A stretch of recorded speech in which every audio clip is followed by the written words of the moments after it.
Les inquiétudes et les doutes des oléiculteurs sur la Xylella fastidiosa quelques jours après la découverte des premiers oliviers touchés en France sur la Côte d'Azur et au lendemain d'une réunion sur le contrôle des espèces végétales importées sur l'île. Les oléiculteurs insulaires estiment que des oliviers seraient déjà touchés par cette bactérie.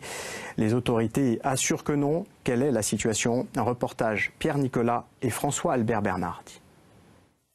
À Olette, Sandrine Marfisi, présidente du syndicat interprofessionnel des oléiculteurs de Corse, nous montre des oliviers en train de dépérir.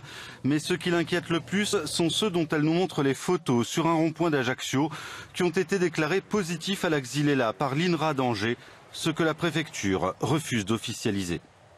Au Baléares, c'est la souche multiplex qui fait dépérir et mourir les oliviers et les oléastres, avec des photos, des symptômes, puisque je me suis rendue moi-même à Palma il y a 2 ans, avec des arbres qui ressemblent trait pour trait et qui sont superposables à ce qu'on peut voir ici. Le temps de la réflexion, il est largement dépassé. Aujourd'hui, la collectivité nous dit j'ai un nouveau pouvoir, j'ai une nouvelle compétence utilisable sur ce sujet.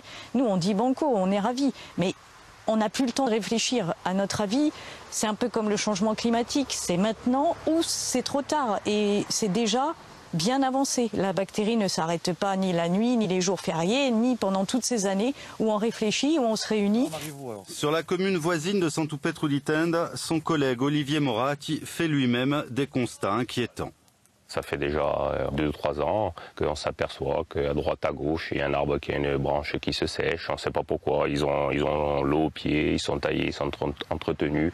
Le voisin à côté va très bien et celui-là meurt. Que ce soit la souche Poca ou Ventamplouf, finalement, on s'en fout.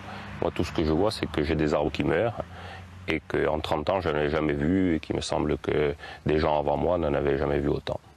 Moi, quand j'ai un olivier douteux, eh ben, ma petite échelle, je l'arrache, je le coupe, je le brûle et je mets un nouvel olivier, en espérant limiter les dégâts si toutefois j'arrive à faire quelque chose.